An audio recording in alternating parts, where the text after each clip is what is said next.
Issus des terres austères de Scandinavie, les Vikings ont appris à survivre dans un environnement hostile, là où la nature leur imposait une ingéniosité de chaque instant. Dans cette lutte quotidienne, les animaux étaient bien plus que de simples bêtes d'élevage. Ils étaient utiles dans le travail de la terre. Ils étaient des sources de chaleur, de force, de nourriture et bien d'autres. Leur présence façonnait le mode de vie viking, jusque dans ses fondements les plus profonds. Dans les fermes nordiques, chaque bête avait une fonction précise. Le bétail ne représentait pas seulement une richesse, il était la clé de la survie. Les vaches, par exemple, étaient au centre de l'économie domestique. Leur lait nourrissait les familles, mais surtout, il permettait de fabriquer du fromage et du beurre. Deux produits riches, faciles à conserver et essentiels pour traverser les longs hivers où la terre était gelée et inexploitable. Les moutons, eux, apportaient bien plus que de la viande. Leur laine, tondue à la main, était transformée avec patience en fil, puis en étoffe.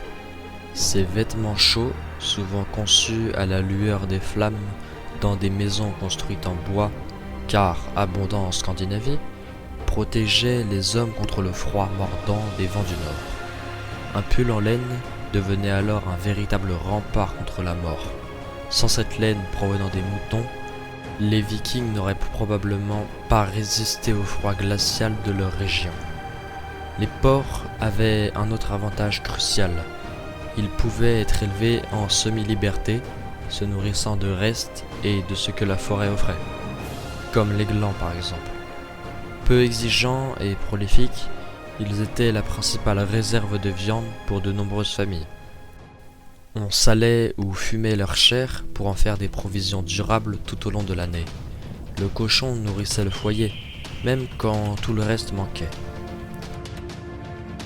Chez les Vikings, le cheval n'était pas un moyen de transport, même si parfois utilisé. Il était principalement un outil indispensable et un partenaire de travail. Dans les régions aux terres lourdes et isolées, il permettait de tirer la charrue, de transporter le bois, les récoltes, les pierres, les provisions, tout ce que l'homme seul n'aurait pu déplacer. Son endurance était capitale dans un monde sans machine où chaque calorie d'énergie animale comptait. Les chiens étaient quant à eux les multitâches des foyers vikings.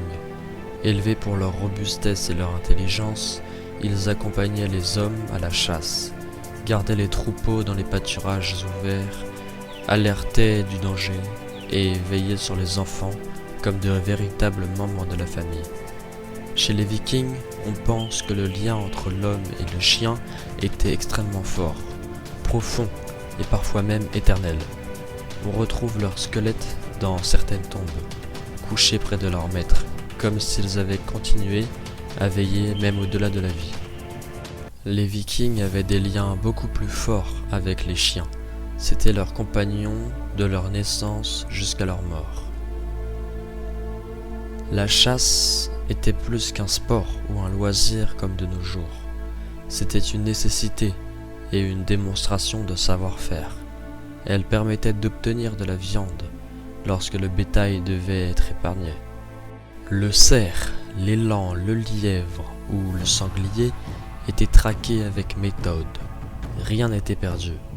La peau était tannée pour faire des vêtements résistants, les tendons servaient de fil, les os devenaient aiguilles, manches de couteau ou éléments décoratifs.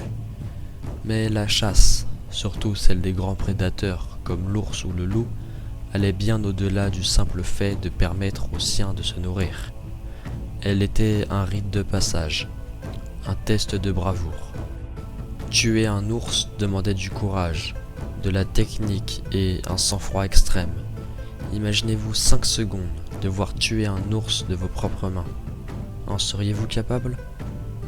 Sa fourrure devenait un manteau réservé au chef, sa tête parfois conservée comme trophée, et sa force supposée était transmise à celui qui l'avait vaincu. Pour les guerriers d'élite, comme les berserkers, revêtir une peau d'ours avant le combat était une manière de puiser dans cette énergie sauvage, de se transformer symboliquement en bête impitoyable. Au-delà de leur rôle utilitaire, certains animaux servaient à affirmer un statut social. Le faucon, par exemple, n'était réservé qu'à l'aristocratie. Il symbolisait le raffinement, le pouvoir et la maîtrise des éléments. Le dresser pour la chasse exigeait du temps, du savoir et un environnement favorable, inaccessible aux plus pauvres. Les chats, eux, étaient présents dans de nombreuses maisons, appréciés non seulement pour leur habileté à chasser les rongeurs, mais aussi pour leur calme, leur grâce, leur chaleur. Ils étaient traités avec respect et parfois câlinés et élevés comme des membres à part entière du foyer. Dans les tombes vikings, les restes d'animaux sont fréquents. Chevaux, chiens, volailles, voire ours ou faucons accompagnaient les défunts vers leur dernier voyage. Ce n'était pas qu'un geste symbolique, c'était la continuité logique d'une vie vécue ensemble. Ces bêtes avaient partagé les joies, les labeurs, les hivers et les combats. Les enterrer aux côtés de leur maître, c'était leur rendre honneur, mais aussi s'assurer qu'ils continueraient à servir, même dans l'inconnu de l'au-delà. Chez les Vikings, les animaux n'étaient pas accessoires.